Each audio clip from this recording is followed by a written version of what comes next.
on it. And Isaac is really proud to announce that we have joined with Drug Free America Foundation, who is helping us sponsor this talk. And so I am here as the moderator. As you noticed, we'd like you to put your name and where you're from in the chat. And then if you have any questions, please put them in the Q&A. And I would like to introduce our speaker, who is an amazing woman. I've worked with her before. This is Jennifer Cifaldi. She is the Senior Illinois Traffic Safety Resource Prosecutor and is with the University of Illinois. And she is an expert on this.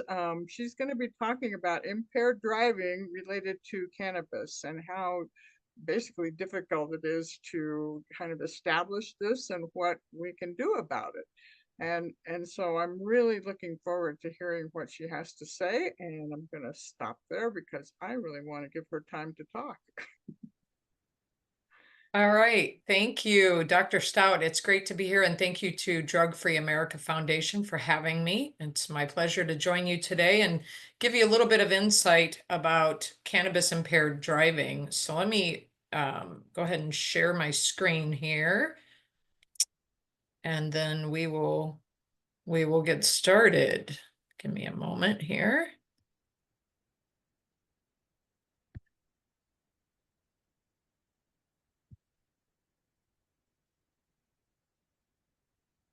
All right.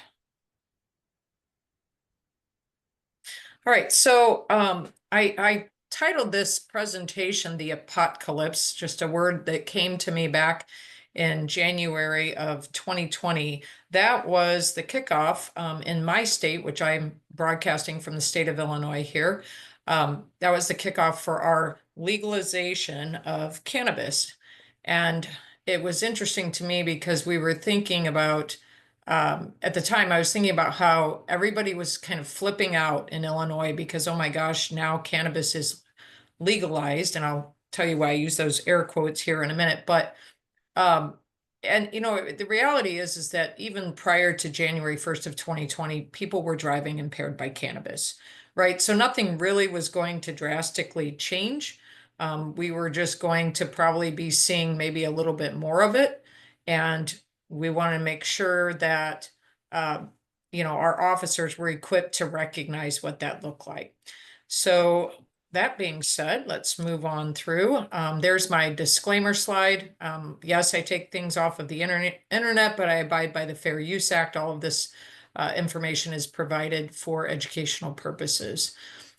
Today, I want to just talk a little bit about changing the cannabis narrative, talk a little bit about your DUI cannabis statutes.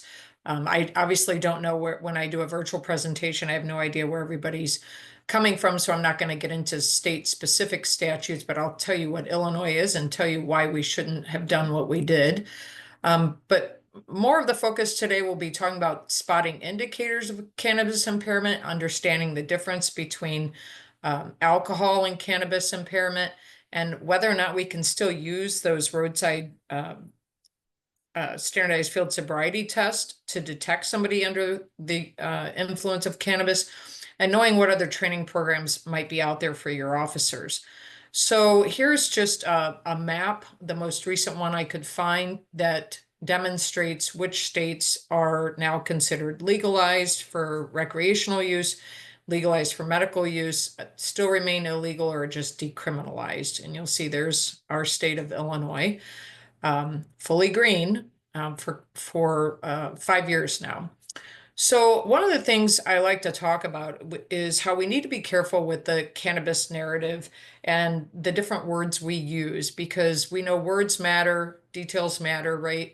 And we need to be careful about different terms that we use. And I always take an opportunity when I'm speaking to anybody about cannabis or alcohol or impaired driving to point out just the picture in the bottom left of the screen there.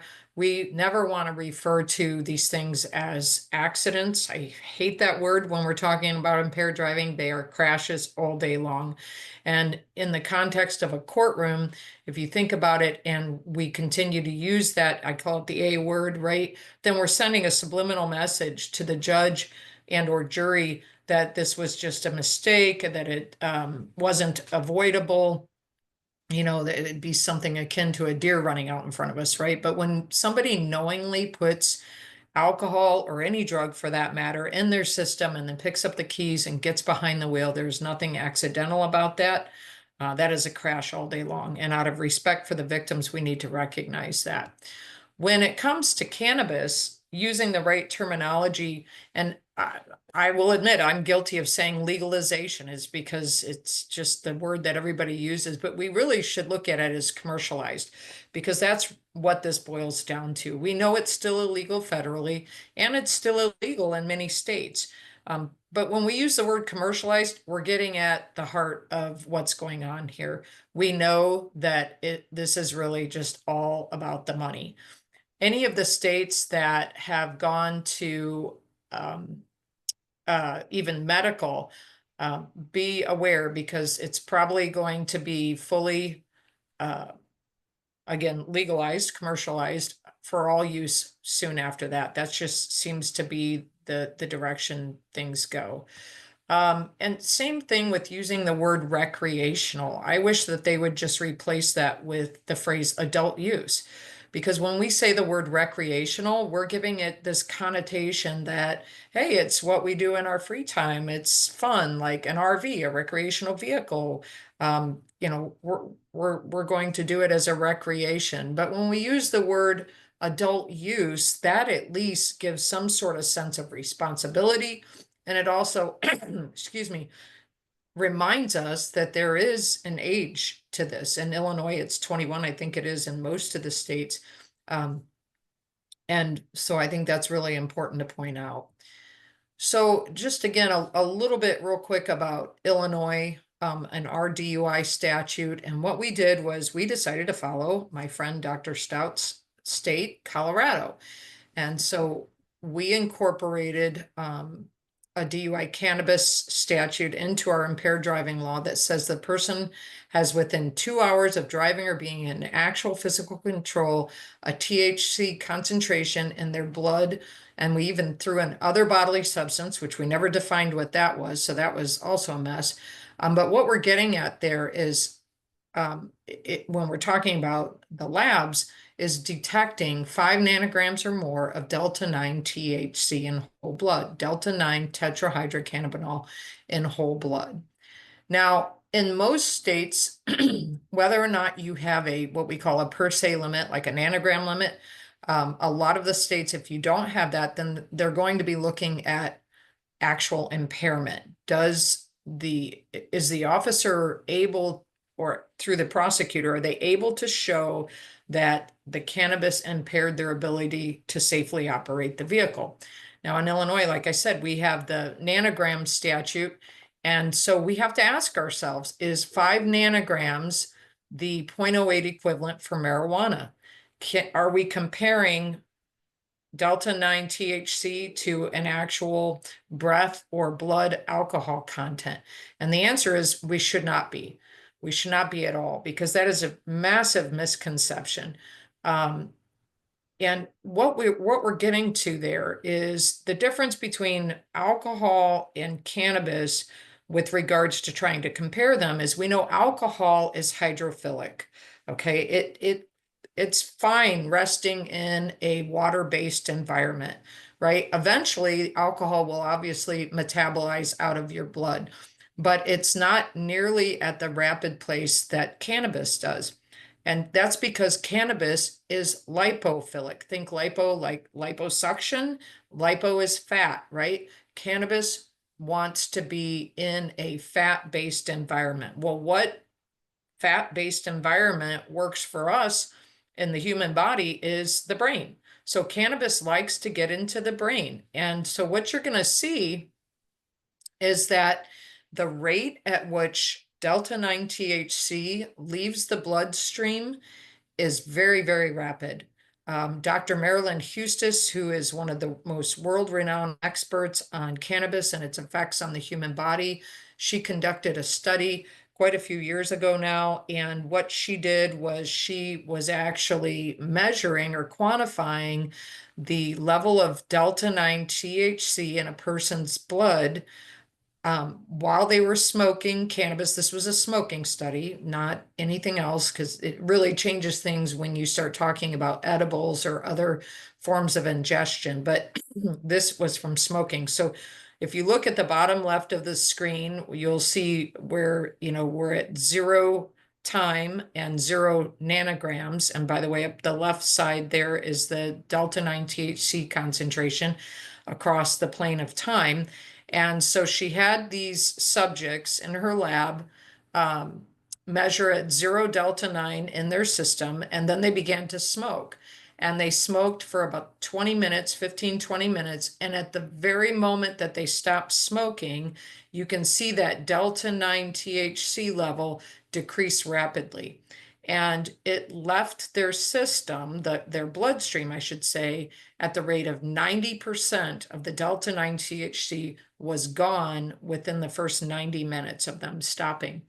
And so if you follow that line out and you look at, in Illinois, the officers only have 2 hours to collect their sample. They would be hard pressed to find somebody that had more than 5 nanograms of delta 9 THC in their bloodstream 2 hours out.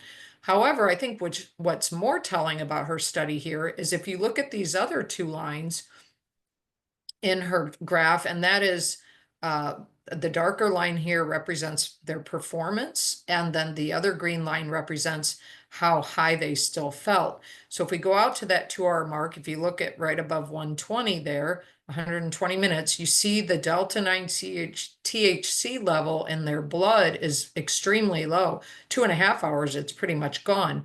However, if you look up at those other two lines, then you see that they are still performing very poorly and they still feel very high.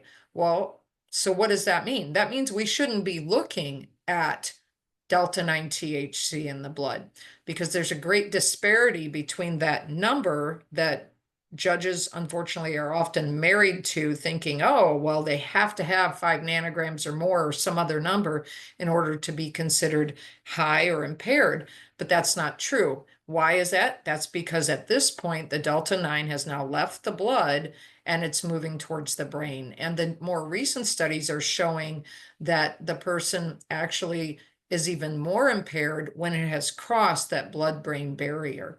So I think that's important to remember. And something I always like to point out in my presentations, and especially when I'm instructing for law enforcement and prosecutors, is that we have to take those beer goggles off, right?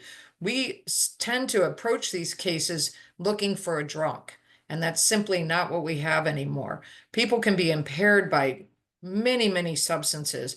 And what we're seeing, at least in Illinois, and I would probably suggest that this might be true across the country, is that our DUI, we call them DUIs, driving under the influence here in Illinois, but our DUI cases for for drugs are starting to eclipse the DUI alcohol cases. And especially if you live in a state, and I think this is very important for you to know, if you live in a state where the labs do what's called stop testing or stop limit testing, what happens is the labs, for economical reasons, for financial reasons, they will test a substance, a blood sample for alcohol first. Once they hit that 0.08 limit, then they'll say, okay, here you go. That's all we're testing for, because they figure, well, you can win your case on a 0.08. Utah is 0.05, by the way, but every other state is 0.08. And then they don't test it any further for drugs or other substances. So we are missing a massive amount of DUI drug situations here. And where that's important, especially in the prevention and the treatment community, is if somebody only shows alcohol in their sample, then they're probably going to be ordered only to alcohol type treatment, where in reality, if we could test for all samples, then we would know if we have a poly drug user here and if we need to address that from other treatment standpoints. So I think that's important for you to know. And we have to recognize that like I said, we aren't looking for a drunk. We want to look for somebody who is impaired. That's the key. So how do we prove that the person's normal faculties are impaired? Well, can we use those standardized field sobriety tests? And the answer to that is absolutely we can. In fact, in Illinois, and I believe we are the only state in the nation that has this, it's crazy, but we actually included it in our statutes that the standardized field sobriety tests were actually designed to detect somebody or intended to detect somebody under the influence of cannabis. I will be the first to tell you that is absolutely false. These were designed or developed, and the validation studies were used to determine if somebody, if based on their performance on the standardized field sobriety test, if the officers could make a correct arrest or release decision on somebody originally 0.10 or more, and then it was down to 0.08 or more, the more recent studies. However, that doesn't mean that we cannot use these tests to determine if somebody's impaired. In the more recent studies, the one that comes to mind is the 302 study, are excellent representations of how good these tests are to detect somebody who is impaired by cannabis. So let's talk a little bit about those field sobriety tests. The idea is that they don't know the difference between alcohol and other drugs. An example I like to give is if we have any officers on here, you can relate to this. When you have a vehicle stopped and you're going to do a canine sniff of the vehicle, have your dog walk around the vehicle, and the dog alerts to the vehicle. The dog does not like lift the left paw for cocaine, the right paw for meth, do a little tail wiggle for heroin, right? The dog simply alerts. It alerts that there are drugs detected in the vehicle. Well, that's kind of the same way with these field sobriety tests. They should alert the officer that there's some sort of impairment going on, regardless of what is causing it. But it's important to know that the standardized field sobriety tests, they're not driving tests, right? They're divided attention tests. Well, what does that mean exactly? What are we dividing our attention between? When we're asking a person to perform these field sobriety tests, we're asking that they listen to instructions. They have to remember the instructions.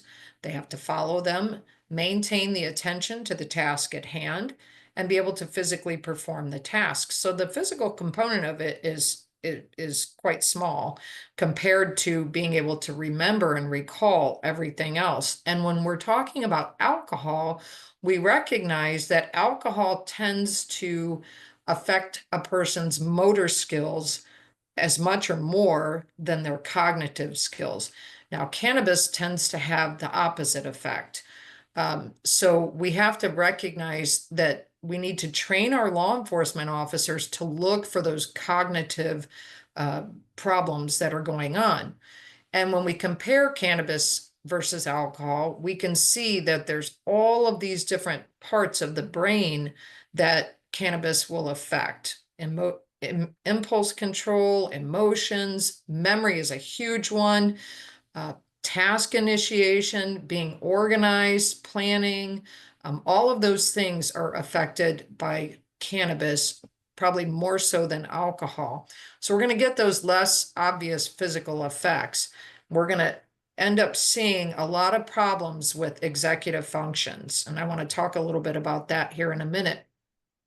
When we talk about common effects from cannabis use, you can see, and I'm not going to go through all of these, but you can see all of the different things that are on here. One of the reasons why it's difficult to pigeonhole it all into a particular category is because there's different types of cannabis out there. We've got indica, we've got sativa, we've got a hybrid of that, right? And then you think of all the different ways that a person can ingest cannabis versus alcohol. Typically, alcohol, we're just drinking it, right? But with cannabis, they can vape it, they can smoke it, they can eat it. There's transdermal, there's all kinds of different ways that we can take it in. And then when you talk about the different potency levels, so we've got to stop comparing alcohol to cannabis because they're just completely different beasts. And so knowing that, then what do we do? Well, we need to, like I said, be looking at executive functioning and how executive functioning works. Okay, so when you're talking about executive functioning, you're looking at how do you analyze a task, you have to figure out what needs to be done, plan how to handle it, break down that plan, figure out how much time is needed to carry out your plan, make any adjustments as needed, and then finish the task in the time allotted. And the brain is so complex, and so is driving, right? And for those of you who are on here who've been driving for decades, like I have, we take for granted how quickly and how rapidly our brains work. When we go to get into the vehicle, if you're like me, you hop in, you throw on your seatbelt, and you already have a plan devised in your head of what's going to happen next. But if you break it down step by step, you can actually see that there are a lot of things going on here. First and foremost, you've got to find the keys. Now, modern day era, right? Keys are usually, as long as we have them on us in our pocket, if you got a more modern vehicle, a lot of times it's really easy anymore. You just put your hand on the door handle and it'll unlock. You got to be able to open the car door, get in the car, shut the door, adjust your seat, adjust your mirrors, fasten your seatbelt. And I want to pause there and tell you that that is why a lot of times you'll see impaired drivers not wear their seatbelt. Now, again, if you're in a more modern vehicle, you're not going to get very far, and those seatbelt alarms are going to start going off. But back before they had that type of technology on the vehicle, somebody not wearing their seatbelt was kind of a sign, if you were, or clue that there, again, possible impairment. Doesn't necessarily mean they were, but that is like one piece of the puzzle. You've got to find the ignition, start your car, and now what? You got to figure out where you're going, right? And what route are you going to take? Are you going to take a route that you're going to hopefully avoid the police? If you're impaired and you recognize that and you're trying to dodge the police, then maybe you'll take a more secret route, right? You've got to be aware of what the speed limit is. If you're going into a school zone, that reduction, where are kids? Are there any stop signs, red lights? What about the other cars around you? Other distractions such as passengers, weather, is it raining? Do I need to put my headlights on? Do I need to put my windshield wipers on? So there we go, the headlights. And actually, headlights were a telltale sign, I believe, in Colorado and in many other states as to cannabis impairment. And that a lot of that gets into one, just remembering to turn on the headlights, but additionally, too, cannabis typically will dilate the pupils. So you get into a vehicle and your pupils are very dilated, and then you're already taking in so much light that you don't necessarily turn on your headlights. You got to be able to back it out or put it into drive, be able to push the pedals accordingly, use your turn signals, your climate control, radio control, and again, kids running out in front of you, a vehicle stopping suddenly, just a lot of things going on. So let's talk about that walk and turn test. That's what it's officially called, but some people think of it as the walk the line, right? So there's definitely some cognitive things an officer can look for when they're using the walk and turn. Do you have to remind them to maintain the instruction position? That's what it starts with. Are you reminding them to watch their feet or count their steps out loud? This next bullet point here is probably one of the biggest ones they see with cannabis impairment, is that the individual, when they're impaired by cannabis, forgets how many steps to take or when to do the turn. So the most common thing the officers will see is the person will stop after a few steps in, they'll turn, they'll look at the officer and they'll say, what do I do next? Or how many steps was I supposed to take? Or when do I turn? And we tell officers, don't help them cheat. What your response in that situation should be is do as I instructed. I've demonstrated it and I've told you, just do it based on your memory. And then a lot of times they'll turn improperly and the officer will have to continue to repeat the instructions. They may be unresponsive or slow to respond to your corrective instructions. And they may have an inappropriate affect, like laughing uncontrollably or crying or things like that. Now, when you get into the second physical test, which is called the one-leg stand test, here are some other things to look for with regards to cognitive impairment. and those executive functions being affected. One of the physical things officers will often see on cannabis impairment is leg tremors. I don't know if you've ever had like kind of a nerve in your face. Sometimes I've gotten it in my eye before, and I'm not a cannabis user, but you just get that like where that almost like a pulsating twitch that happens and it's very uncontrollably. It will happen a lot of times in cannabis impaired people's legs. And it's not the chills, it's not, shaking from the weather. It is just an uncontrollable tremor that they'll see their pant leg actually, moving back and forth. But in regards to the cognitive issues, they'll forget to look at their foot.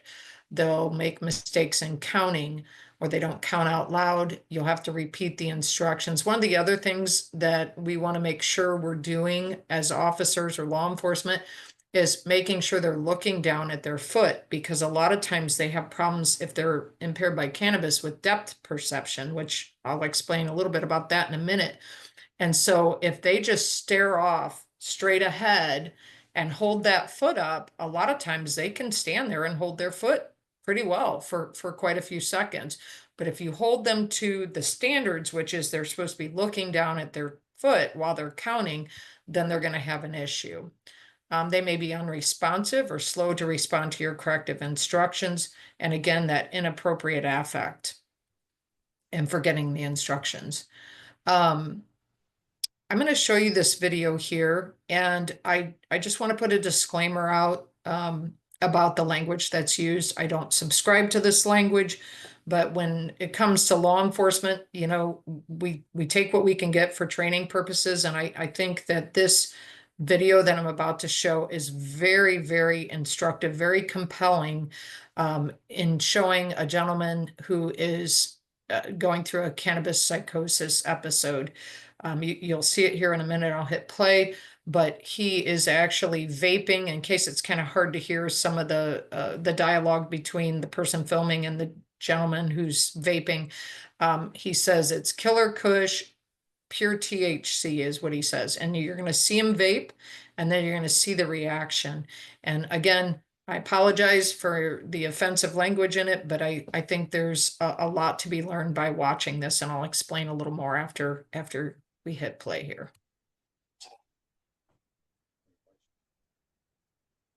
He's great. And it. Killer Kush, bro. It's liquid.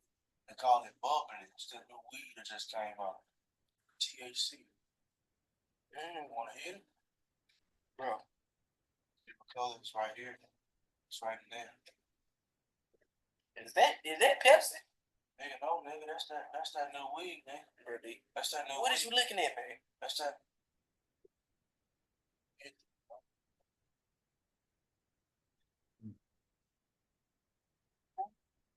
He's about to go crazy. Yeah. Give yourself a chance to breathe.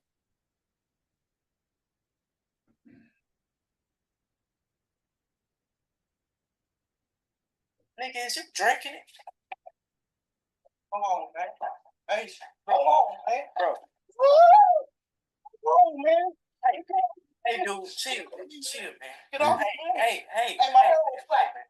My hair is flat. Bro, chill, man. That ain't nothing but a vapor. My hair is flat. He's smoking.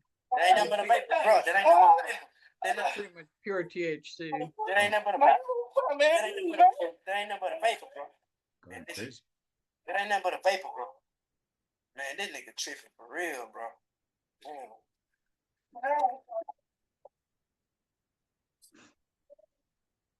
Ain't even right, but man, nigga keep up. That nigga tripping for real, man. Nigga. So when we see that, the untrained eye, if you didn't see him actually vape and you just saw him acting the way he did after he stopped, you might think this is actually just a mental health, some sort of psychotic break. And it essentially is. A lot of people believe that you cannot overdose on cannabis, but you can. And I know Dr. Stout would support me saying this. you know, basically when you have more than your body can handle, then that's an overdose, and he just overdosed on cannabis. So I feel like that video is very important for us as a training tool, especially law enforcement, because if you come across somebody who's behaving like that, you need to ask and dig and find out, you know, did they take something to put themselves into that sort of condition? There's a case out of Quincy that I'll talk about in a minute that relates more to that situation. But let's talk about what officers are seeing as the reasonable suspicion to stop these vehicles. Believe it or not, the number one reason for stops, and this was true in Colorado, and it's been true anecdotally in Illinois. I speak to law enforcement all across Illinois, and what they're seeing is the individuals impaired by cannabis, surprisingly, is the reason for the stop is speeding. And it's not speeding at a low speed, or, you know, very low speed over the speed limit. We're talking, you know, 100 miles an hour plus over the speed limit. Also following too closely, and then failing to reduce speed to avoid a crash. Now think about that.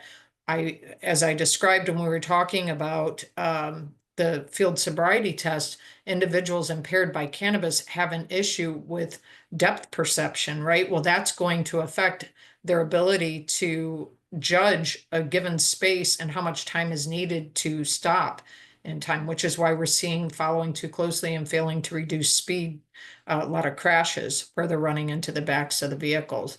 Again, driving without headlights, like I said, because of the pupil dilation issues. Here's the Quincy crash that I was talking about. Quincy's my hometown. This crash actually happened just a few miles from my house. It was a horrible situation where this young woman who I had actually prosecuted back when I was in the state's attorney's office for DUI, she got another DUI. And what happened was she had taken, as she described it, a mental health day, and she had ingested cannabis and then got behind the wheel and was driving down our main thoroughfare, which she did this on a Friday afternoon close to rush hour. And our main thoroughfare is only 30 miles an hour. Well, she got her car going up to about 114 miles an hour, blowing through red lights until she finally hits this vehicle with a grandma, grandpa, and their three little boys, their grandsons in the car. Everyone but the grandfather was killed. He was the driver. She T-boned them from the passenger side of the vehicle. Their car was basically obliterated. She, unlike them, was not hurt. She jumped out of the vehicle, stripped her clothes off, started running and screaming and laughing, and was ultimately tackled by the police. Unfortunately, she was charged. Let me go back to the screen there. She was charged with 4 counts of first-degree murder, and the state's attorney's office did not add an aggravated DUI charge until a year and a half later. And because of the mental health issues, the first-degree murder charges were dropped. And then by the time the state's attorney's office recognized that this was a DUI from cannabis and added those charges, there was a speedy trial issue, and she ended up only serving 1 day for the death of these 4 individuals. It was a horrific situation. But with regards to just her behavior, the video I had just shown you with that young man vaping, I had seen that video shortly before I got involved with this crash, and the Quincy police called me on the night that this happened, and they told me what they were seeing. I apologize, my dog's barking in the background. But they had called me from the scene and described what they were seeing. And when they described that, I immediately thought of that video, and I said, she's under the influence of cannabis. And so they said, well, she didn't act like it. She was acting like it might have been a stimulant. And I said, no, it's probably cannabis. And sure enough, it was. But unfortunately, due to a bunch of errors made by the state's attorney and his staff, she ended up walking without having anything except a day in jail, unfortunately.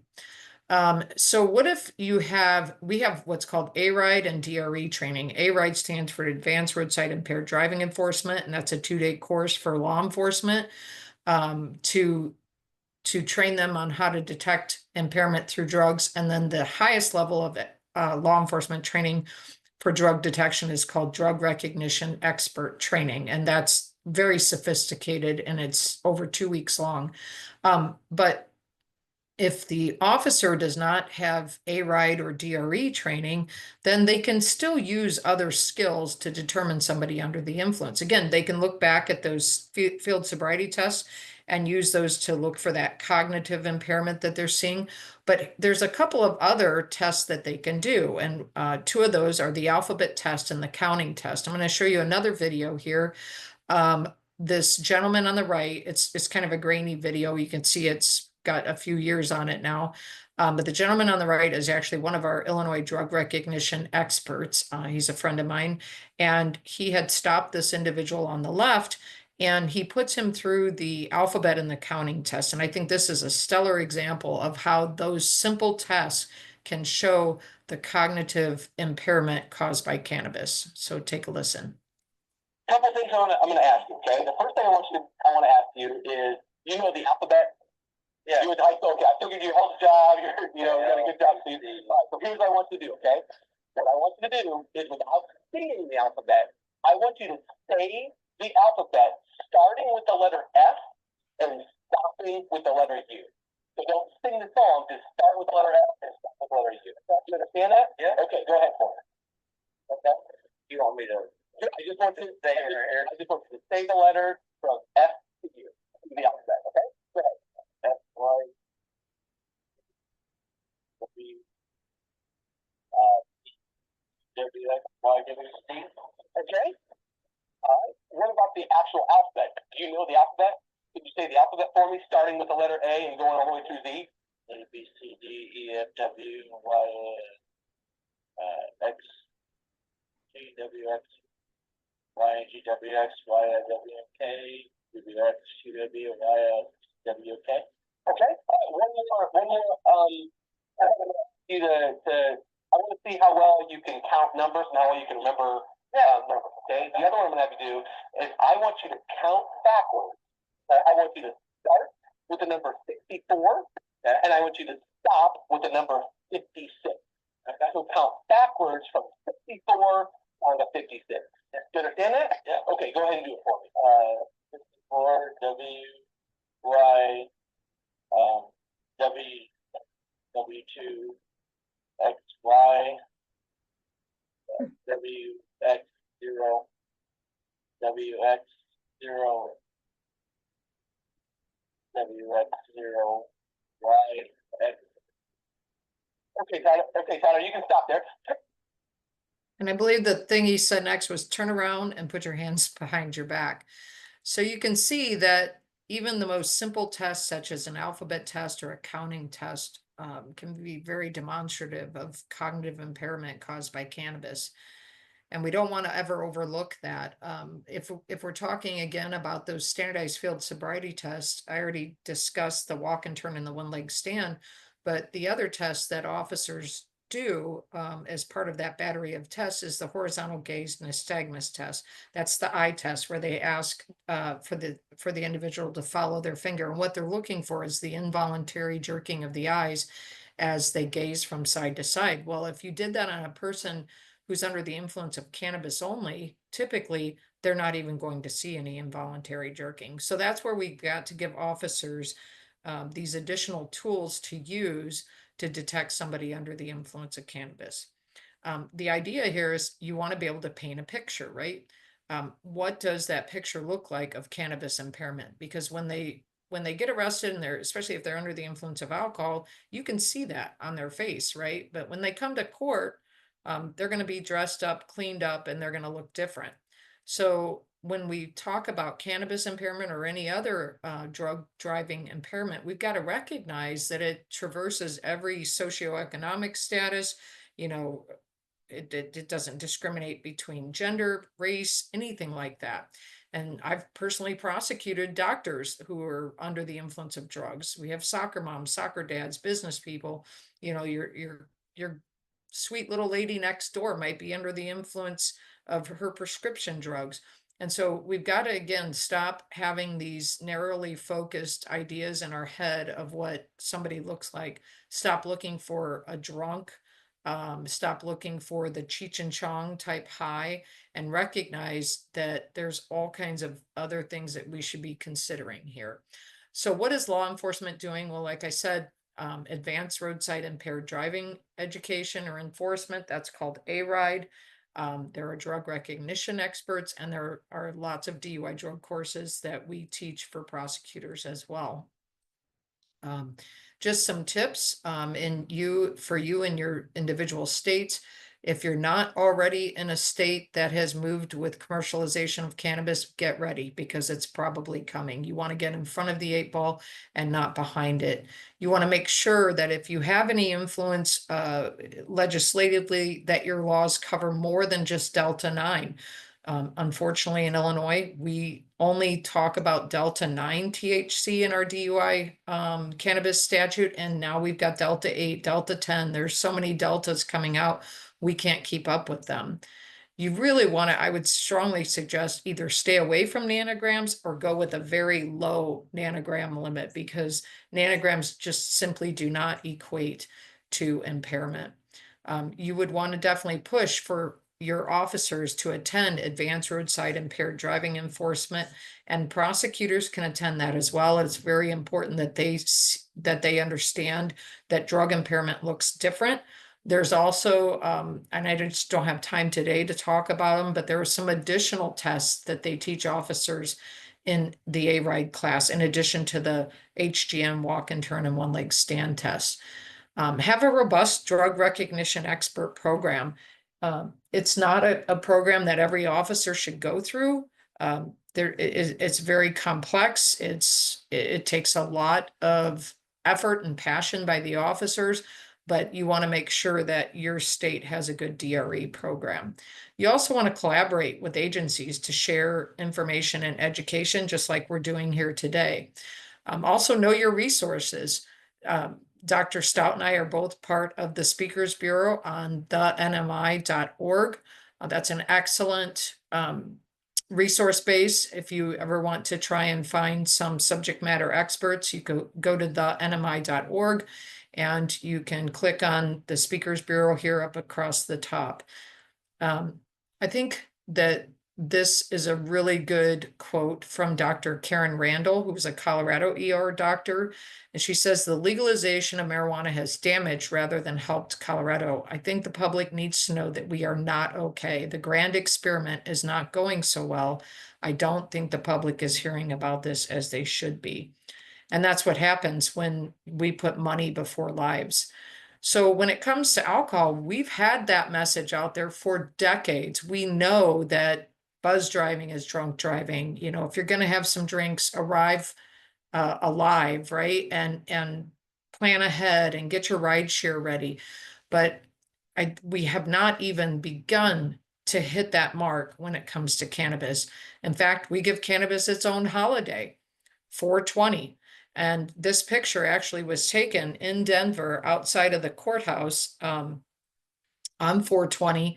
And Dr. Stout would know more about this than I do, but it's my understanding it is against the law to smoke cannabis in public. Well, you can see how much they honor that law on 4/20. When it comes to cannabis, we need to work harder. We need to get the PSAs out there. And I just want to close, aside from leaving time for Q&A, I want to close by playing this PSA out of California. I think this is a really good PSA for cannabis and other drugs. I can smoke and drink a little and be fine to drive. No, you can't. I actually drive better when I'm high. No, you don't. The police can't tell that I'm driving high. Yeah, we can.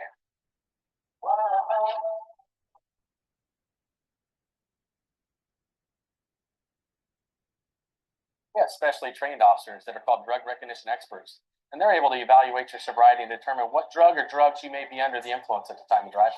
Well, we know over 30 million people have admitted to using cannabis or cannabis products in the last 30 days. So we're seeing a lot of new users, so we're prepared to identify those impaired drivers on the roadway. Law enforcement's looking for a lot of different things, such as intention problems, people staying stopped at green lights, people proceeding through yellow lights at an unsafe speed. Maintaining lane positions is a big one. Tailgating, unsafe lane changes, driving up on the curb. We're seeing people who drive too fast, maybe even drive too slow. If you're slow to respond when we pull you over and have a hard time getting out of the car, we're going to check to see if you're impaired. You may have learned your limits when it comes to alcohol, but cannabis and drugs affect everyone differently. Today's cannabis is not like cannabis from 25 or 30 years ago. THC strength has increased since the 90s. It's almost 3 times what it was back then. It doesn't take much to get high. It can make you feel like you're on a stimulant, a depressant, or even hallucinate. Complicating things even more is the number of different forms of THC and the way people are using them. There's many ways to consume cannabis, and the potency ranges drastically. In most cases, people who smoke cannabis feel the peak effects in about 10 minutes, but the effects can last up to 4 hours. The high you might feel while ingesting THC can take up to 30 minutes, even 2 hours before you feel peak effects, but can last up to 8 to 10 hours. Given the effects that people feel when they ingest cannabis and how long it takes, people may actually ingest more than they wanted to and actually have really adverse effects when it comes to edible cannabis. As cannabis has been legalized, we are seeing more drivers test positive for THC in their system. One study showed a 48% increase in just 7 years. Law enforcement is working on new tests to confirm and identify those who are high and remove them from the roadway. Just like alcohol, driving under the influence of cannabis can lead to a DUI. It can lead up to fines for $15,000, loss of your license, and even worse if there's a crash, jail time. I drove here, so now I gotta drive home. No, you don't. You have options. Plan ahead. Rideshare, taxi, phone a friend. Don't become one of our statistics. Better yet, don't hurt yourself or someone else.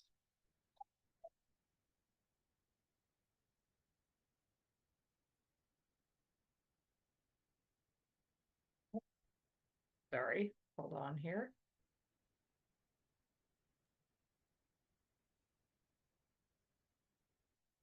All right.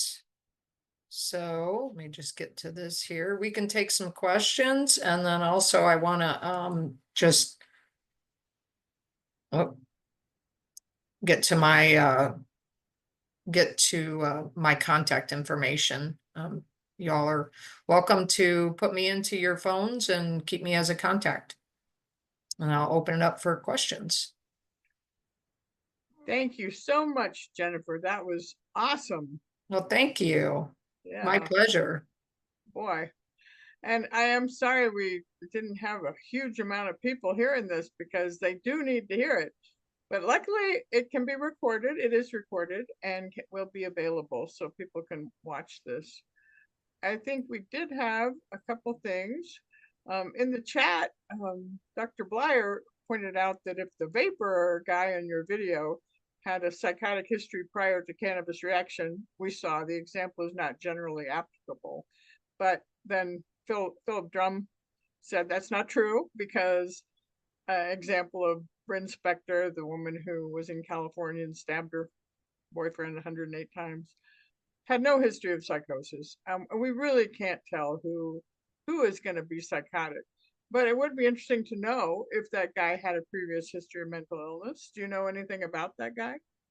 I do not. That video was provided to me by law enforcement, and I believe that it came from the internet, that the law enforcement got it from a source on the internet. I don't know beyond that. I think it's very telling when he's calm ahead of time and he's showing kind of one type of behavior, and then immediately afterwards you see the reaction to putting that high potency THC into his system.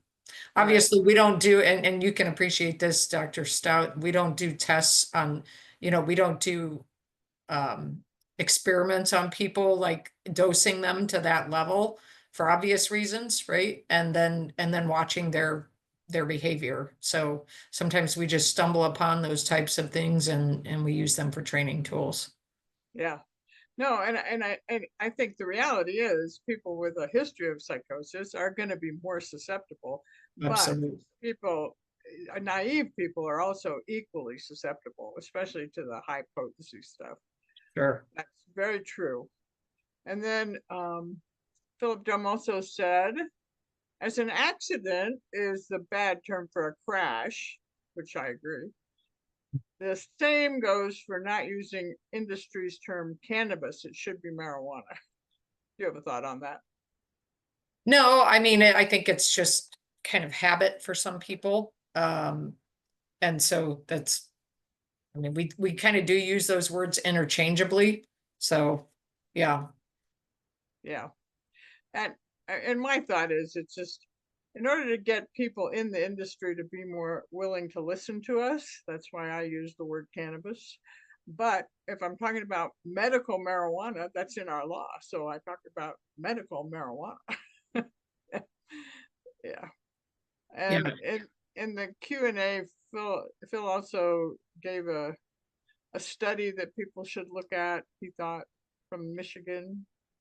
I don't know that study, but I think it was with regards to oral fluids. So, yeah, oral fluids, I'll just comment a little bit on that.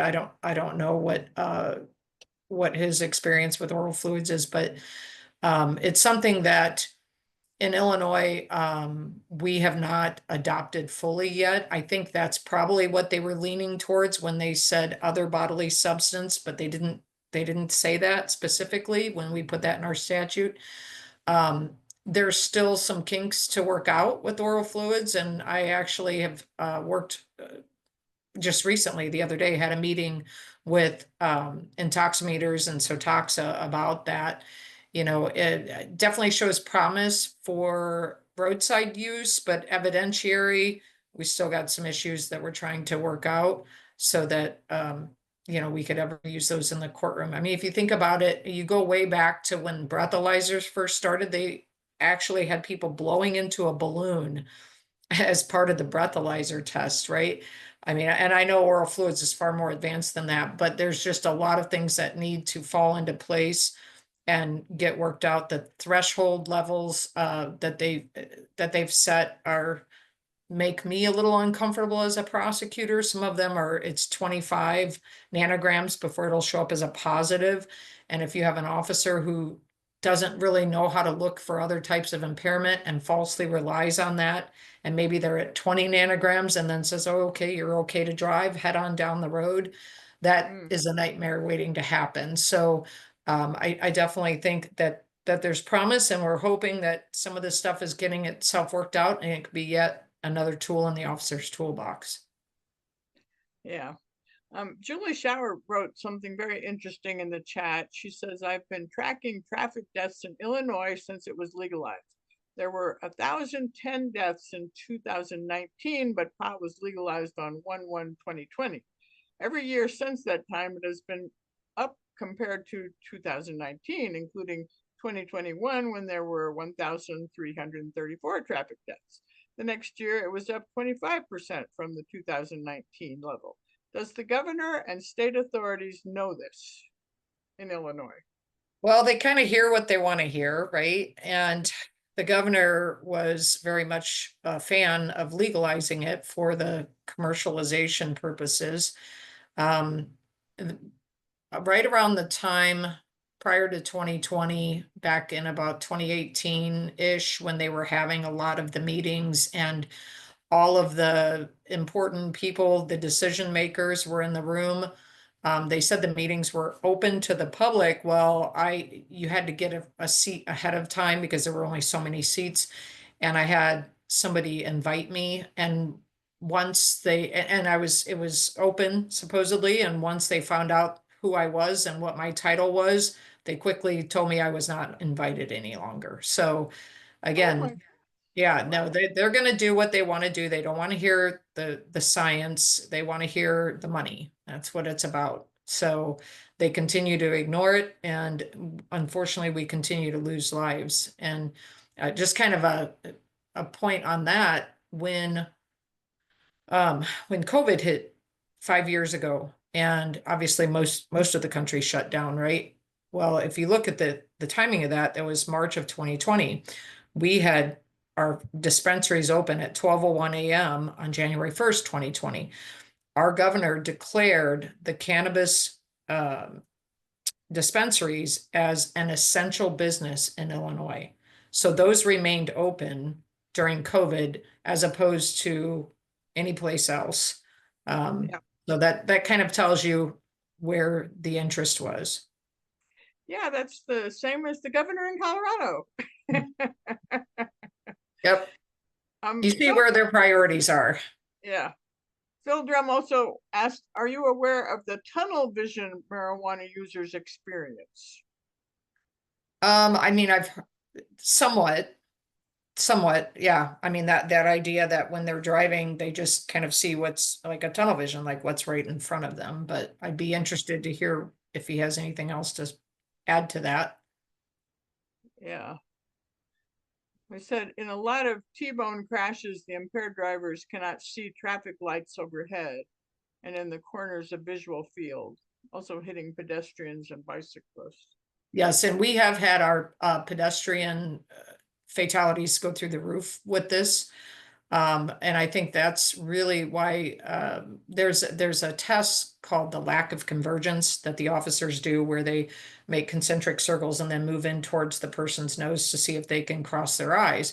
And that's another telltale sign of cannabis use or cannabis impairment, is that. And that kind of ties in, if you think about it, if there's a pedestrian right in front of your car, you have a very difficult time in converting your eyes to that fixed point right in front of you, and which would explain why our pedestrian fatalities have risen dramatically since cannabis legalization. Yep. And then Julie also said, what is Illinois doing about the failure of its testing labs to detect Delta 8, Delta 10? Recently, they've thrown out a lot of charges because of this. What is the state doing to correct the situation? Is the state or the legislators trying to address the problem with testing cannabis? How many DRE testing experts are in the state? So let me hit that last point first so I don't forget it. There are, I think, approximately 170 or so DRE, drug recognition experts in Illinois. In regards to the lab issues, that could be a whole nother webinar, which we don't have time for, but there are a lot of problems going on. The cases that were dismissed were not just because the labs couldn't differentiate between Delta 8 and Delta 10. There was one particular lab, and I don't want to name which lab that was, but they're no longer testing. But there was one particular lab that it wasn't just that they couldn't tell the difference between Delta 8 and Delta 10 and Delta 9. They were actually quantifying or saying they were quantifying Delta 9 THC in urine. And Dr. Marilyn Hustis ended up coming to Illinois to testify against that lab and their methodologies. That was the big problem. Since then, the lab had, as far as I know, admitted that they also could not tell the difference between Delta 8 and Delta 10. So we do have labs that can differentiate. I think ISP, our Illinois State Police Lab, is one of those. If not, then they farm it out to NMS labs. And we have also been now relying on the Northern Illinois Regional Crime Lab and also the St. Louis University Lab to help us with our samples. Okay, well, I think we are at time here, and we have several people thanking you for this. Julie would like to get your phone number again. Sure, I'll put that I'll put it in the chat. Okay. And I'll put my email as well. Okay. Good. Yeah, so I'm really glad you're doing the work that you are doing, and I want you to keep doing it. Same. Don't you get to retiring on me here, doctor? Okay. All right. So she's put her phone number in the chat and her email. Oh, so Julie does say she lives in Illinois, and she did not hear about the crash that killed 4. A year ago today, a young man in Rockford killed 4 people in a psychotic break after smoking pot at his friend's house. Wow. Julie must be maybe from the Northern Illinois area. Rockford, I'll be up there in 2 weeks actually teaching. Okay. All right. Well, thank you very much. Thank you all. I appreciate you having me. All right. And thank you, Amy, for supporting this. And Absolutely. Thank you guys for tuning in to this first speaker series through Isaac since they came on board with Drug Free America Foundation, and we're busy scheduling ones to follow up with this. So we're excited to have this as part of our ongoing work, and lots of thank yous in the chat section on the great information that was shared. And we just really appreciate all your continued work on these issues and your education, despite it falling on deaf ears of some of our lawmakers. But it helps empower the rest of us when we work on these policy issues and when we're working on these issues in our community. So we really appreciate it, and thank you for your time. Thank you. all All right, right. guys. Thank you. Bye-bye. Bye. Bye.